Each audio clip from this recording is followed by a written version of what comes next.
जय हिंद दोस्तों। जैसा कि हमने पिछली क्लास में इंडियन कॉन्स्टिट्यूशन का पार्ट 2 सिटीजनशिप पढ़ लिया, जिसमें हमने आर्टिकल 5 टू आर्टिकल 11 कवर किया था, और अब उसी नागरिकता के सिलसिले में हम लोग आगे बढ़ेंगे। तो देखा था हमने कि कैसे आज़ादी के समय जब हमारा संविधान बन रहा था और देश का विभाजन हो रहा था, तो उस समय संविधान निर्माताओं ने बड़ी अफरा तफरी में जो नागरिकता का जो संविधान में जो नागरिकता को रखा वो बहुत ही कम रखा। ठीक है, उसके लिए नागरिकता के लिए उन्होंने कोई बहुत कठोर नियम नहीं बनाए। तो और ऐसा इसलिए किया क्योंकि उस समय देश में लगभग 10 लाख से ज़्यादा लोग माइग्रेट कर रहे थे, इंडिया टू पाकिस्तान या पाकिस्तान टू इंडिया। ठीक है, तो इस समय बड़ी समस्या थी, कैसे किसी को कह दिया जाए कि ये भारतीय नागरिक बनेगा या इसमें वो ये बन सकता है भारतीय नागरिक की नहीं। तो ये सब दिक्कतों को देखते हुए संविधान निर्माताओं ने नागरिकता संबंधी कानून लेने की जो जिम्मेदारी थी वो संसद को दी। तो संसद समय समय पर कानून बना सकती है, ठीक है, नागरिकता पर। तो इसीलिए संसद ने संविधान लागू होने के 5 साल बाद एक कानून बनाया जिसे इंडियन सिटीजनशिप एक्ट या भारतीय नागरिकता अधिनियम कहा गया। ठीक है, तो उसमें बताया गया कि कैसे कोई व्यक्ति भारत का नागरिक बन सकता है, या साथ ही साथ उसमें यह भी बताया गया कि कैसे किसी व्यक्ति की नागरिकता हट सकती है या नागरिकता छोड़ सकता है वो। तो नागरिकता कैसे एक्वायर कर सकता है उसके लिए 5 शर्तें रखी गई, और कैसे लॉस कर सकता है यानी कैसे वो नागरिकता छोड़ सकता है उसके लिए 3 शर्तें रखी गई। तो पहले हम कैसे भारत की नागरिकता कोई व्यक्ति गेन कर सकता है इसको पढ़ेंगे। तो इसके लिए 5 शर्तें हैं। पहला जन्म के आधार पर, दूसरा वंश के आधार पर, तीसरा पंजीकरण के आधार पर, चौथा देशीकरण के आधार पर, और अर्जित क्षेत्र के आधार पर। इसे इंग्लिश में citizenship by birth, citizenship by decent, citizenship by registration, citizenship by naturalisation, citizenship by incorporation of territory, यानी कोई बाह्य क्षेत्र, अगर बाह्य राज्य क्षेत्र हम अर्जित करते हैं, ठीक है, तो उस पर कैसे नागरिकता दी जाएगी। तो उसको हम समझेंगे, पहले ये समझते हैं। तो सबसे पहली शर्त ये रखी गई कि जिस व्यक्ति का जन्म भारत में हुआ, ये बिल्कुल आर्टिकल 5 की तरह है, जैसी शर्त वही है, कॉमन है। जिस व्यक्ति का जन्म भारत में हुआ वो भारत का नागरिक बन सकता है। अच्छा, ये लागू कब से? तो संविधान लागू होने के बाद से, यानी 26 जनवरी 1950 के बाद जिस भी व्यक्ति का जन्म भारत में हो रहा है वो ऑटोमेटिक भारत का नागरिक बन जाएगा। चलिए, ये बात तो ठीक थी, लेकिन कुछ समय बाद देश को या सरकार को पता चलने लगा कि ये दिक्कत हो रही है, क्योंकि भारत के बाहर से जो भी नेशंस हैं, चाहे वो आपका कोई भी, जैसे अरब देश, अरब कंट्रीज़ वगैरह हो गई, या पाकिस्तानी हो गया, या नेपाल हो गया, या बांग्लादेश हो गया, इन सब जगहों से कोई भी आता था और मान लीजिए वो यहाँ रह रहा है और उसी समय क्या बोलते हैं, उसके बच्चों का उसके बच्चों का यहाँ जन्म हो गया, तो उसे भी तुरंत भारत की नागरिकता मिल जाती थी। तो इस कानून में देखा गया कि कुछ कमियां थी, तो इसी का सुधार किया गया। कब? तो 1986 में एक इसी में संशोधन किया गया। किसमें? इंडियन सिटीजनशिप एक्ट जो आया था 1955 में, उसमें एक संशोधन कर दिया गया। कहा गया कि भैया ऐसा नहीं है कि हर व्यक्ति जिसका जन्म भारत में हो जाएगा उसे नागरिकता मिल जाएगी, नहीं। इसमें कहा गया कि भारत में जन्म लेने वाले उसी व्यक्ति को नागरिकता मिलेगी जिसके माता या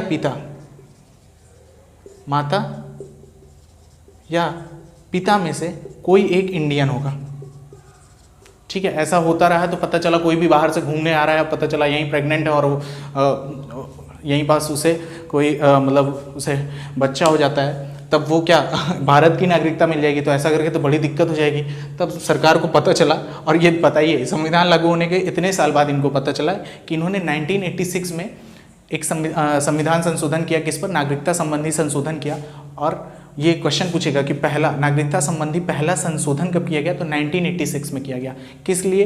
कि अगर कोई भी व्यक्ति भारत में जन्म लेता है तो क्या वो भारत की नागरिकता पा सकता है? हाँ, पा सकता है, लेकिन उसके माता या पिता में से कोई एक भारत का नागरिक होना चाहिए।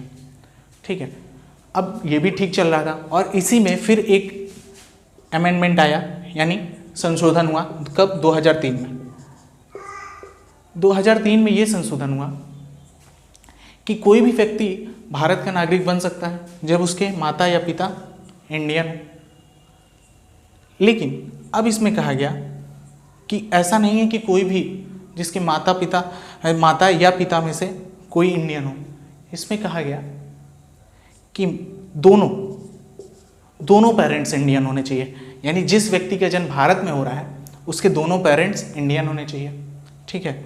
या अगर एक पेरेंट इंडियन है और दूसरा कोई बाहर का है तो वो इलीगल इमिग्रेंट नहीं होना चाहिए। इलीगल इमिग्रेंट का मतलब ऐसा नहीं है कि वो बाहर से आया हुआ कोई व्यक्ति है और भारत में इलीगल तरीके से उसने नागरिकता ले ली है, तो ऐसे व्यक्ति को नागरिकता नहीं दी जाएगी। ऐसे व्यक्ति के बच्चा अगर कोई जन्म लेता है तो उसे भारत की नागरिकता नहीं मिलेगी, ठीक है। तो अब हम लोग आगे समझते हैं वंश के आधार पर। जैसे कि हमने पढ़ा कि जन्म के आधार पर भारत में उसी व्यक्ति को भारत में जन्म लेने के आधार पर उसी व्यक्ति को नागरिकता मिलेगी। सबसे पहले जब आया कि जो इसका भी जन्म भारत में हो जाएगा उसे नागरिकता मिल जाएगी, लेकिन बाद में 1986 में ये संशोधन हुआ कि माता या पिता में से एक का जन्म होना जरूरी, मतलब एक की नागरिकता भारत में होनी जरूरी है। अगर उनमें से किसी भी की नागरिकता भारत की है तो उनका जो बच्चा है अगर वो भारत में जन्म लेता है तो उसे भी भारत की नागरिकता मिल जाएगी, ठीक है। तो इसमें हमने एक संशोधन पढ़ लिया 1986, ठीक है। अब देखते हैं वंश के आधार पर। वंश के आधार पर कहने का मतलब ये किसके लिए है, तो ये उन लोगों के लिए है जो बच्चे आउटसाइड कहीं बाहर क्या करते हैं, बॉर्न करते हैं। इंडिया के बाहर अगर वो जन्म लेते हैं तो ऐसे व्यक्ति भी भारत के नागरिक बन सकते हैं। किस आधार पर? वंश के आधार पर। कैसे? अगर उनके जन्म के समय उनके जो फादर हैं वो भारत के नागरिक, याद रखिएगा, ठीक है। कहने का मतलब किसी बाहर जन्मे व्यक्ति, कोई अगर विदेश में रह रहा है और उसका जन्म मतलब उस बच्चे का जन्म अगर विदेश में हुआ है तो वो भी भारत का नागरिक हो सकता है। कब? जब उसके पिता भारत के नागरिक होंगे, ठीक है। तो उसके पिता का भारत का नागरिक होना जरूरी है उसके जन्म के समय में, ठीक है। इस पर भी एक संशोधन हुआ 1992 में 1992 में 1992 में। पहला कब हुआ था? 1986 में, दूसरा 1992 में क्या बताया गया? तो इसमें कहा गया केवल वंश के आधार पर, क्या पिता जिसके पिता के पास भारतीय नागरिकता है क्या उसी का बच्चा ही उसी के आधार पर बच्चे की नागरिकता डिसाइड होगी? तो इसमें भारत की महिलाओं ने आवाज़ उठाया और उनके लिए आरक्षण दिया गया कि केवल फादर ही नहीं मदर भी, यानी चाहे वो फादर हो या मदर, उन दोनों में से अगर एक की नागरिकता भारत की है तो अगर वो बच्चा विदेश में भी जन्म लेता है तो उसे भी भारत की नागरिकता मिल जाएगी, ठीक है। ध्यान रखिएगा जन्म के आधार पर इंडिया में दिया गया है, यानी इंडिया के अंदर अगर कोई बच्चा जन्म लेता है तो उसको भारत की नागरिकता मिल जाएगी। ये वाला वंश के आधार पर। अगर इंडिया के बाहर कोई जन्म लेता है, ठीक है, तो उसे भारत की नागरिकता मिलेगी, लेकिन उसके पिता की जो नागरिकता होनी चाहिए वो भारतीय होनी चाहिए। फिर साल 1992 यानी 1992 में फिर एक संशोधन किया गया और बताया गया कि नहीं, केवल पिता के आधार पर नहीं, माता के आधार पर भी, यानी अगर माता की नागरिकता भारतीय है, अगर वो भारतीय है यानी इंडियन है, तो उनका बच्चा भी इंडियन होगा। अब आगे समझते हैं, ठीक है। उम्मीद है ये दोनों समझ में आ गए होंगे। थोड़ा ये कठिन टॉपिक पड़ता है इसीलिए लोगों को समझने में दिक्कत होती है, आप इसको अलग रखिएगा। जन्म के आधार पर जब मैं बता रहा हूँ तो जन्म के आधार पर मतलब भारत में जिस बच्चे का जन्म होगा तो ऑटोमेटिक भारत का नागरिक बन जाएगा। लेकिन इसमें संविधान संशोधन हुआ 1986 में और कहा गया कि उसके माता या पिता में से किसी एक की नागरिकता भारत में होनी चाहिए, ठीक है। वंश के आधार पर क्या बताया गया? वंश के आधार पर अगर किसी व्यक्ति का जन्म भारत के बाहर होता है, ठीक है, और उसके जन्म के समय अगर उसके पिता की नागरिकता भारत में है, यानी वो भारत का नागरिक है उसके जन्म के समय, तो ऑटोमेटिक उसे भारत की नागरिकता मिल जाएगी। लेकिन फिर इसमें संशोधन किया गया कब? 1992 में, और बताया गया कि केवल पिता के आधार पर नहीं, अगर उसकी माता भी भारतीय नागरिक हैं तो उस बच्चे को जो बाहर जन्म लिया हुआ है उसे भी भारत की नागरिकता मिल जाएगी। तो इसमें वंश के आधार पर कौन सा दिखा गया? 1992 में एक अमेंडमेंट हुआ था। ये कानून फिर से आगे आया और इसमें बताया गया, देखिए, पहला तो पिता के आधार पर दिया गया, 1992 में माता को भी अधिकार मिल गया, पर इससे काम नहीं चला और 2004 में इस पर फिर एक संशोधन हुआ। तो देख रहे हैं एक ही एक्ट है उस पर कितने सारे संशोधन हुए। वंश के आधार पर जो बच्चा विदेश में जन्म लेता है तो उसे भारत की नागरिकता मिलेगी। उसके पिता के वंश उसके पिता अगर भारत के नागरिक हैं तो ये तो ठीक है, उसकी माता भी अगर भारत की नागरिक हैं तब भी मिल जाएगी। लेकिन 2004 में एक और बात कही गई, में क्या कर दिया गया कि माता या पिता को 1 साल के अंदर इंडियन कॉन्सुलेट में फॉर्म को रजिस्ट्रेशन करना पड़ेगा, यानी फॉर्म फिल करना पड़ेगा और ये बताना पड़ेगा कि अब ये भारत का नागरिक ही बनेगा, ना कि विदेश का। यानी ये किसी और देश का पासपोर्ट नहीं बनवा सकता, ये भारत में ही रहे, मतलब भारत का ही आगे आने वाले समय में भारत का ही नागरिक बनेगा। ठीक है, तो ये अभी लेटेस्ट में किया गया। ठीक है, तो इसमें आपने 2 संविधान संशोधन देखे, 1992 और सन 2004। ठीक है, इन दोनों को समझ लीजिएगा, याद रख लीजिएगा। पहले क्या था, जब वंश के आधार पर पहले जब ये बना था इंडियन सिटीजनशिप एक्ट, तो उस समय वंश के आधार पर नागरिकता तभी मिलती थी जब कोई विदेश में पैदा हुआ बच्चे का जो पिता हो, उसके जन्म के समय उसकी नागरिकता, मतलब वो भारत का नागरिक हो। लेकिन 1992 में इसे कह दिया गया कि केवल पिता ही नहीं, अगर माता भी भारत की नागरिक है तो विदेश में जन्मा बच्चा भारत का नागरिक हो जाएगा। ठीक है, लेकिन 2004 में कहा गया अगर इनमें दोनों कंडीशन फॉलो हो रही हैं तब भी आपको 1 साल के अंदर बताना पड़ेगा। ऐसा नहीं है कि 50 साल बाद उसको लेके और कहे भारत का नागरिक है इसके आधार पर, नहीं। आपको उसके जन्म के 1 साल के अंदर, जब बच्चा जन्म लिया उसके जन्म के 1 साल के अंदर आपको इंडियन कॉन्सुलेट में तुरंत इन्फॉर्म करना पड़ेगा और वहाँ फॉर्म रजिस्टर करना पड़ेगा कि ये अब किसी और देश का पासपोर्ट नहीं यूज करेगा, ये भारत का ही नागरिक बनेगा। अब देखते हैं पंजीकरण के आधार पर। तो पंजीकरण के आधार पर क्या है भाई, पंजीकरण समझने से पहले यानी रजिस्ट्रेशन समझने से पहले आपको PIO, पिछले वीडियो में मैंने IPO बोल दिया था। IPO इंग्लिश इकोनॉमी का टर्म है। उसमें मतलब कि जब कोई कंपनी अपना शेयर, जब कोई कंपनी शेयर मार्केट में अपना शेयर बेचती है तो IPO कहा जाता है उसे। पहली बार जब बेचती है तो उसे IPO कहा जाता है। गलती से मैंने उस वीडियो में IPO बोल दिया था, इनिशियल पब्लिक ऑफरिंग। इस PIO का मतलब अलग होता है, मुझे ये बोलना था PIO, लेकिन मैंने IPO बोल दिया था। तो कभी कभार कैमरे पे हो जाता है, तो आप लोग थोड़ा समझिएगा, क्योंकि वो इकोनॉमी का टर्म है और ये पॉलिटी का टर्म है। PIO का मतलब क्या होता है, पर्सन ऑफ इंडियन ओरिजिन। ऐसे लोग, PIO पहले PIO ही समझते हैं, पर्सन ऑफ इंडियन ओरिजिन, ऐसे लोग जिनके माता पिता अनडिवाइडेड इंडिया में पैदा हुए हों या वही पैदा हुआ हो। PIO हम उन्हें कहेंगे जिनके माता पिता अनडिवाइडेड इंडिया, यानी कि उस समय अनडिवाइडेड इंडिया का मतलब पाकिस्तान और बांग्लादेश अगर मिल गया हो तो भारत एक अनडिवाइडेड इंडिया, और उसी पर अंग्रेजों ने शासन किया था इसलिए उसे ब्रिटिश इंडिया कहा गया था। ठीक है, तो जब मैं बोलूँ अनडिवाइडेड इंडिया तो इसका मतलब ब्रिटिश इंडिया। तो ब्रिटिश इंडिया में जन्म अगर लिया है कौन, वो व्यक्ति या उसके कोई पेरेंट या ग्रैंड पेरेंट अगर अनडिवाइडेड इंडिया में जन्म लिए हैं, या 1947 के बाद यानी 15 अगस्त 1947 के बाद 2 कंडीशन होंगी, या तो अनडिवाइडेड इंडिया में जन्म लिया हो, या 15 अगस्त 1947 के बाद जो भी टेरिटरी भारत में मिल गई है उसमें से अगर किसी में जन्म लिया हो तो वो भी भारत का नागरिक बन सकता है। लेकिन उसके लिए उसे 3 शर्तें फॉलो करनी पड़ेंगी। वो भी अपना एक फॉर्म दे सकता है कि मैं भारत का नागरिक बन सकता हूँ, लेकिन कब, जब वो फॉर्म देने की डेट से 7 साल पहले से भारत में रह रहा है और लगातार रह रहा हो, ऐसा नहीं छोड़ के 6 महीने रहा फिर कहीं और रहा फिर। ठीक है, तो लगातार रहे। साथ ही साथ वो भारत में रहकर जॉब करता हो, कोई नौकरी करता हो, सरकारी प्राइवेट, ठीक है, लेकिन 7 साल लगातार कर रहा हो, या तो उसने भारत में ही विवाह कर लिया हो। ठीक है, अब ये मेल फीमेल कोई भी हो सकता है, लेकिन ऐसे लोग जो लोग क्या हैं, भारत के वंशज रह चुके हैं, इसका मतलब अनडिवाइडेड इंडिया में रह चुके हैं और अब वो बाहर रह रहे हैं, मान लीजिए उन्हें भी भारत की नागरिकता चाहिए तो वो ले सकते हैं, लेकिन पहले उन्हें 7 साल भारत में रहना पड़ेगा। यहाँ किसी से शादी वगैरह कर लें या नौकरी कर रहे हों तो वो भारत की नागरिकता ले सकते हैं। तो पर्सन ऑफ इंडियन ओरिजिन, यानी आपने सुना होगा भारतीय मूल के व्यक्ति। ठीक है, तो भारतीय मूल के व्यक्ति का मतलब क्या है कि वो कभी ना कभी भारत में थे। ठीक है, तो भारतीय मूल के व्यक्ति कौन होंगे, जो अनडिवाइडेड इंडिया यानी ब्रिटिश इंडिया में पैदा हुए हों, या उनके माता पिता या उनके ग्रैंडफादर या ग्रैंड मदर जो भी इंडिया के सिटीजन रहे हों, तो वो भी क्या कहलाएंगे, PIO कहलाएंगे। और PIO भारत के नागरिक बन सकते हैं किस आधार पर, उन्हें एक रजिस्ट्रेशन कराना पड़ेगा। ठीक है, और उससे सर्टिफिकेट मिलेगा। रजिस्ट्रेशन कराने के लिए क्या करना पड़ेगा भैया, 7 साल तक रहना पड़ेगा।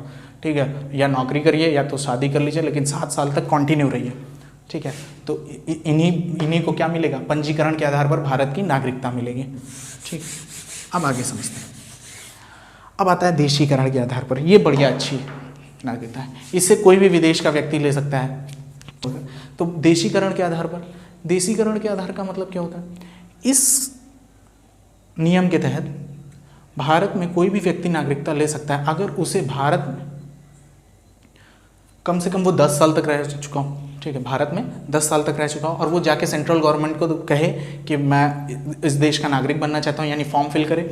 साथ ही साथ अगर वो भारत में टोटल 22 मान्यता प्राप्त भाषाएं, भारतीय संविधान के अनुच्छेद 343 में और 343 से लेकर 351 तक में भारतीय मान्यता प्राप्त भाषाओं की चर्चा है, ठीक है। लेकिन मैंने इसमें भी मैंने थोड़ा एक गलती से बोल दिया था, पहले वीडियो में प्रीएम्बल में मैंने बता दिया था गलती से एग्जाम्पल देते समय कि जो हमारी मान्यता प्राप्त भाषाएं हैं वो 7वीं अनुसूची में रखी हैं। एक्चुअल में वो 8वीं अनुसूची में है, बोलते समय मुझसे गलती से निकल गया था, तो आपको याद रखना है 8वीं अनुसूची में जो भी मान्यता प्राप्त भाषाएं हैं, अब आपको पता है 22 मान्यता प्राप्त भाषाएं हैं, उनमें से अगर वो व्यक्ति जो विदेश में रह रहा है, अगर उनमें से एक भी भाषा का वो जानकार है, ठीक है, साथ ही साथ उसने विज्ञान के क्षेत्र में कुछ किया हो, यानी अच्छा साइंटिस्ट हो, कला के क्षेत्र में कलाकार हो सकता है, कुछ भी पेंटिंग वगैरह जो भी, मतलब कि जिस कला में वो निपुण हो, अगर उसमें वो कुछ अच्छी सर्विस देता है, देश का नाम करता है, ठीक है, लिटरेचर में कुछ अच्छा करता है, साहित्य में, या पीसफुली कुछ ऐसा करता है जिससे पूरी दुनिया में भारत का नाम हो, तो ऐसे व्यक्ति को भी भारत जो सेंट्रल गवर्नमेंट है वो नागरिकता दे देगी, ठीक है। आपने तमाम जैसे जितने ज़्यादातर पाकिस्तानी जो सिंगर हैं वो इसी के थ्रू तो आए हैं, नेचुरलाइजेशन। जैसे आप अदनान शमी को देख लीजिए, वो पाकिस्तानी तो है, लेकिन भारत में रह के भारत का नाम कर रहे हैं, ठीक है। तो अगर आप इन सब चीज़ों में, यानी कि विज्ञान, कला, साहित्य, शांति के क्षेत्र में आपने कोई अच्छी सर्विस दी है, कोई बहुत बड़ा काम किया है, और आप भारत की 22 भाषाओं में से कोई भी एक भाषा के अच्छे जानकार हैं, तो आपको इस आधार पर, यानी देसीकरण या नेचुरलाइजेशन के आधार पर आपको भारत की नागरिकता या सिटीजनशिप का सर्टिफिकेट आपको मिल जाएगा, ठीक है। लेकिन आपको 10 साल तक रहना पड़ेगा, इसमें तो 7 ही साल था, इसमें 10 साल तक रहना पड़ेगा, ठीक है। अब अर्जित क्षेत्र के आधार पर, अर्जित क्षेत्र क्या कहता है? अर्जित क्षेत्र के आधार का मतलब है, अब आपको पता है सिक्किम, मैंने पहले भी बता दिया था कि भारत का अंग बन चुका था, सिक्किम भारत का अंग नहीं था। पौंडीचेरी भी 1962, पौंडीचेरी में भी ये भी मतलब कि उस समय तक मतलब भारत का टेरिटरी नहीं बना था। ये जब भारत का टेरिटरी बना तो 1962 में एक एक्ट आया, अभी वो बताते हैं। पहले ये समझते हैं कि अर्जित क्षेत्र यानी कि इनकॉर्पोरेशन ऑफ टेरिटरी का मतलब क्या होता है, उसके हिसाब से कैसे। तो ये इसका मतलब है कि भारत सरकार यदि कोई टेरिटरी को अपने भारत में मिलाएगी तो भारत सरकार तय करेगी कि उस टेरिटरी के किन किन व्यक्तियों को नागरिकता देनी है। ये किस में दिया गया है? तो अर्जित क्षेत्र के आधार पर, यानी जिस क्षेत्र को भारत ने अर्जित किया है उन क्षेत्र में लोगों को या कौन कौन लोगों को नागरिकता देनी है, ये डिसीजन कौन लेगा? तो सेंट्रल गवर्नमेंट यानी इंडियन गवर्नमेंट लेगी, ठीक है। कि और बताएगी कि हम इन लिस्ट करेगी कि इन व्यक्तियों को भारत की नागरिकता देंगे। इसका एग्जांपल आपको पौंडीचेरी में दिया गया। पौंडीचेरी जब भारत की टेरिटरी बनी तो 1962 में एक एक्ट लाया गया, ठीक है, और उस एक्ट के तहत एक लिस्ट जारी की गई जिसमें किन किन लोगों को मतलब भारत की नागरिकता देनी है वो बताया गया, ठीक है। तो हमने पाँचों देख लिया किन आधार पर। आज के समय में हम में से सभी लोगों को इन्हीं आधारों पर नागरिकता मिलती है। तो इंडियन सिटीजनशिप एक्ट 1955 के आधार पर भारत की नागरिकता 5 शर्तों पर मिलेगी। या तो उसका जन्म भारत में हुआ हो, या तो उसके वंश के आधार पर, या तो पंजीकरण के आधार पर, या तो देसीकरण के आधार पर, या तो अर्जित क्षेत्र के आधार पर, ठीक है। अब हम समझते हैं, अब हमने ये पता कर लिया कि कैसे भारत की नागरिकता मिल सकती है। अब पता करते हैं कि कैसे, मतलब पढ़ते हैं कि कैसे भारत की नागरिकता छीन सकती है। तो 3 शर्तें हैं उसके लिए, वो आसान है। सिटीजनशिप एक्ट 1995 आया था, तो इसमें ये बताया गया कि कैसे कोई अपनी नागरिकता को खो सकता है, वंचित हो सकता है, ठीक है। तो उसमें 3 शर्तें बताई गई। अब वो कौन कौन सी हैं तो वो भी देख लेते हैं। देखिए, तो उनमें 3 शर्तें क्या थी? सबसे पहला था आपका परित्याग,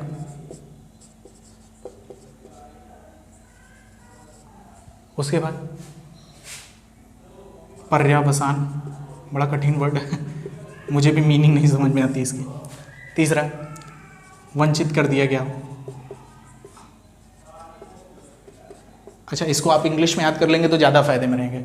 तो आपको ये पता होना चाहिए, हमने आर्टिकल 10 में बात की थी कि आर्टिकल 10 अगर आपको याद हो, मैंने बताया था उसमें भारत के नागरिकों को सुरक्षा मिली हुई है कि भारत की नागरिकता उनसे कोई नहीं छीन सकता है जब तक कि वो कोई देशद्रोही काम ना कर सके। लेकिन वो बात की बात है, जब इंडियन सिटीजनशिप एक्ट 1955 आया तो उसमें बताया गया कि 3 आधार पर किसी व्यक्ति से भारतीय नागरिकता छीनी जा सकती है। पहला परित्याग, दूसरा पर्यावसन, तीसरा वंचित करना। इसका मतलब क्या है? परित्याग का मतलब है रिनंशिएशन, रिनंशिएशन, इसे आप इंग्लिश वर्ड याद कर लीजिए, ये ज़्यादा आसान पड़ेगा, क्योंकि एग्ज़ाम में भी अगर आएगा तो आपको ये नाम ना याद हो कि आपको इंग्लिश वर्ड अगर याद रहेगा तो, क्योंकि परीक्षा बाइलिंगुअल होती है, ठीक है, तो आपको इसमें ये आसान पड़ेगा। रिनंशिएशन, पर्यावसन को टर्मिनेशन बोला जाता है, टर्मिनेशन। और वंचित कर दिए जाने को डिप्राइवेशन बोला जाता है। तो ये 3 तरीके हैं जिनसे भारत की नागरिकता आप छोड़ सकते हैं या आपसे हटाई जा सकती है, ठीक है। हाँ, पहला है रिनंशिएशन, दूसरा है टर्मिनेशन, तीसरा है डिप्राइवेशन। अब ये तीनों को समझते हैं। अगर कोई व्यक्ति खुद जाके, स्वयं जाके ये एप्लीकेशन दे दे कि मैं भारत की नागरिकता छोड़ना चाहता हूँ, मैं भारत का नागरिक नहीं रहना चाहता, तो उसे क्या कहेंगे? उसे इंडियन सिटीजनशिप एक्ट के तहत रिनंशिएशन के अंतर्गत लाया जाएगा। 3 तरीके हैं। अगर कोई मैं खुद से जाके एप्लीकेशन दे दूँ कि मैं भारत का नागरिक नहीं रहना चाहता, अब मुझे यहाँ नहीं रहना है, तो किसके थ्रू मिलेगी? तो रिनंशिएशन के थ्रू। पर्यावसन, टर्मिनेशन का मतलब क्या हो गया? पर्यावसन का मतलब होता है अगर कोई व्यक्ति किसी और देश की नागरिकता, यहाँ से बिना बताए किसी और देश की नागरिकता ले लेता और वहीं बस जाता है, तो यहाँ से उसकी नागरिकता सरकार द्वारा ख़त्म कर दी जाएगी, तो इसे क्या कहा गया? टर्मिनेशन। जब आप खुद जाके एप्लीकेशन देके कह दें कि मुझे भारत का नागरिक नहीं बनना, तो उसे रिनंशिएशन कहा जाएगा, परित्याग, खुद से त्याग। पर्यावसन, जब आप, वसन का मतलब कहीं बसना, तो आप कहीं और बस जाए और तब नागरिकता, तो आप जब कहीं और बस जाएंगे तो वहाँ की नागरिकता लेंगे, और जैसे ही वहाँ की नागरिकता ले लेंगे यहाँ की नागरिकता खत्म हो जाएगी, ठीक है। तीसरा चीज़ वंचित किया जाना या डिप्राइवेशन, ये भारत सरकार आपसे छीन लेगी अगर आप क्या करते हैं, कोई भी फ्रॉड करते हैं।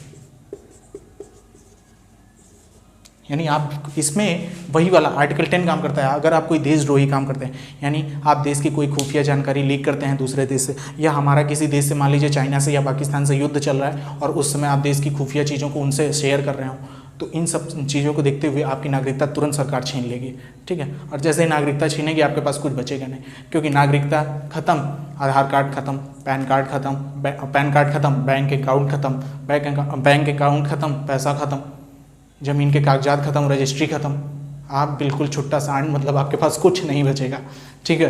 तो नागरिकता हमारे लिए बहुत बड़ा अधिकार है, इसे आप छोटा चीज़ ना समझे, और ये टॉपिक भी अपने आप में बहुत बड़ा है, ठीक है।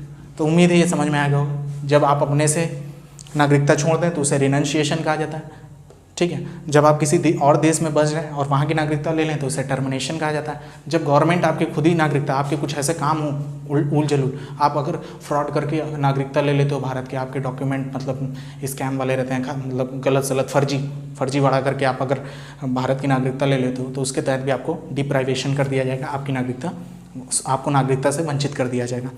अब इतना तो ठीक है। तो इंडियन सिटीजनशिप एक्ट के तहत आप कैसे भारत की नागरिकता को एक्वायर कर सकते हो, तो 5 शर्तों के आधार पर, और कैसे लॉस कर सकते हो तो 3 शर्तों के। ओवरसीज सिटीजन ऑफ इंडिया यानी OCI। पर इसको समझने से पहले हम लोग ये समझते हैं कि NRI क्या होता है। आपने बहुत सुना होगा NRI, जो लोग भारत में या भारत से बाहर या फॉरेन में रहते हैं उन्हें NRI कहा जाता है। NRI मतलब क्या होता है? तो भारत से जो भी बाहर जाएगा कुछ दिनों के लिए, उसे हम NRI नहीं कहेंगे। ऐसे लोग जो लोग 6 महीने से ज़्यादा,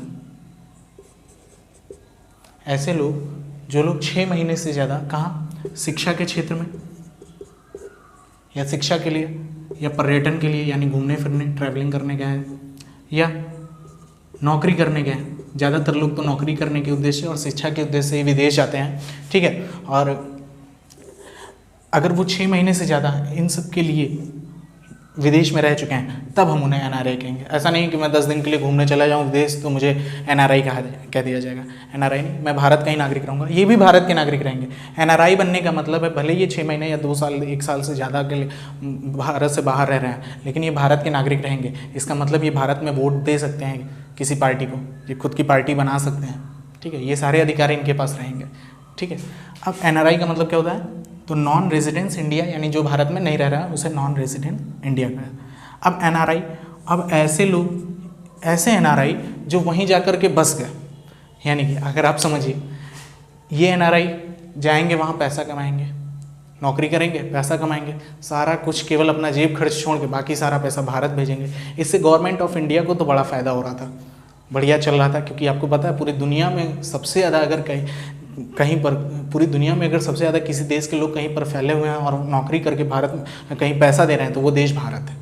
ठीक है, तो पूरी दुनिया में 55 लाख लोग से ज़्यादा नौकरी करते हैं विदेशों में और भारत में पैसा देते हैं, तो ऐसे लोग NRI कहलाते हैं। ठीक है, लेकिन अब ऐसे लोग यही NRI जब वहीं बस जाते हैं, मान लीजिए वहाँ किसी लड़की को देखा, वहीं शादी वादी कर लिया, वहीं बस अपना परिवार बसा लिए, वहीं बस गए, तो अब यहाँ कैसे पैसा देंगे? तो गवर्नमेंट ऑफ इंडिया को बड़ा दिक्कत होने लगा, क्योंकि सारा पैसा यहाँ भेज रहे थे, तो सब बढ़िया चल रहा था, सरकार के खजाने में पैसा आ ही रहा है, टैक्स मिल ही रहा है सरकार को। लेकिन तब विदेशी सरकारों ने दिमाग लगाया, उन्होंने कहा कि भाई तुम यही नागरिकता ले लो और हम तुम्हारी पेमेंट डबल कर देते हैं, साथ ही साथ तुम यहीं शादी कर लो, तुम्हें बंगलो दे देते हैं, तुम्हें गाड़ी सब कुछ देते हैं, लेकिन तुम यहीं रह जाओ। अब भारत के लिए समस्या हो गई कि भारत में क्या हो गया कि जब वो जो यहाँ से NRI बन के गए थे वो वहाँ के परमानेंट नागरिक बन जाते हैं। और आपको पता है कि आर्टिकल 9 कहता है कि जैसे ही आप किसी दूसरे देश के नागरिक बनेंगे, भारत से आपकी नागरिकता हट जाएगी। तब भारतीय सरकार के लिए बड़ी समस्या आई, क्योंकि पैसे का सोर्स, क्योंकि आपको पता है बड़े बड़े CEO, किसी बड़ी बड़ी कंपनी के CEO ज़्यादातर भारतीय मूल के ही रहते हैं, वो चाहे सुंदर पिचई हो, चाहे वो सत्या नाडेला हो, चाहे वो शांतनु नारायण हो, चाहे वो पराग अग्रवाल हो, ट्विटर के CEO पराग अग्रवाल, गूगल के CEO आप देखेंगे तो सुंदर पिचई हैं, सत्या नाडेला माइक्रोसॉफ्ट के CEO, शांतनु नारायण एडोबी के CEO।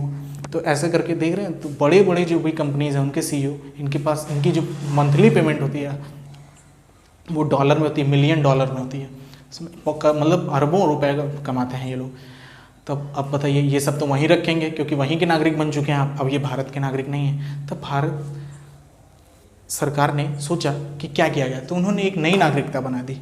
कब? 2005 में संशोधन किया और एक नई नागरिकता बनाई। कहा कुछ विशिष्ट लोगों को हम ये नागरिकता देंगे, जिसे हम ओवरसीज सिटीजन ऑफ इंडिया कहेंगे, जो सीमा पार रहते हैं उनके लिए, कि ऐसे लोग जो बाहर रहते हैं, अब विशिष्ट लोग का मतलब आप समझ रहे हैं, जिनके पास पैसा है बहुत ज़्यादा, ठीक है, उन लोग को ये नागरिकता दी जाएगी कि ऐसे लोग जो विदेश में रहते हैं उन्हें भारत की नागरिकता, यानी भारत के नागरिक को जो जो सुविधा मिलती है वो सारी सुविधा उनको मिलेगी। उन्हें यहाँ वहाँ से यहाँ आने के लिए पासपोर्ट नहीं लगेगा, यहाँ रुकने के लिए वीज़ा नहीं लगेगा, ठीक है, आराम से घूम सकते हैं, कोई दिक्कत नहीं, बिल्कुल भारतीय नागरिक की तरह कहीं भी घूम सकते हैं, कुछ भी कर सकते हैं, उनके लिए कोई दिक्कत नहीं। क्योंकि आप ही सोचिए, अगर कोई विदेश से आता है तो यहाँ खर्चा करता है, सब कुछ करेगा, यहाँ का खाना खाएगा, यहाँ के होटल में रूम लेगा, ठीक है, यहाँ से ट्रैवल करेगा, तो भारत के इकोनॉमी तो बढ़ेगी, तो इससे भारत को फ़ायदा ही है।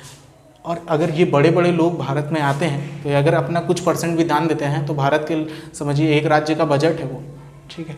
तो इसलिए भारतीय सरकार ने अच्छा दिमाग लगाया और OCI 2005 में एक नागरिकता बनाई, जिसे कहा ओवरसीज सिटीजन ऑफ इंडिया। विदेश से आने वाले किसी व्यक्ति को हम ये नागरिकता देंगे तो इससे वो भारत का ही नाम समझा जाएगा, ठीक है। इसका फ़ायदा क्यों ले रहे हैं हम लोग, आपको पता है कि ये सबको नहीं दिया जाएगा, ये ज़्यादातर अमीर लोगों को ही दिया जाता है, ताकि वो आएँ भारत में और कुछ दान वान करें तो भारत का कुछ भला हो, ठीक है।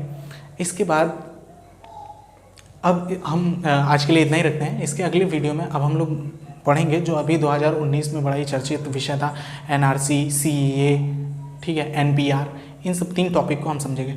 चलिए ठीक है, मिलते हैं अगले वीडियो में, तब तक के लिए जय हिंद।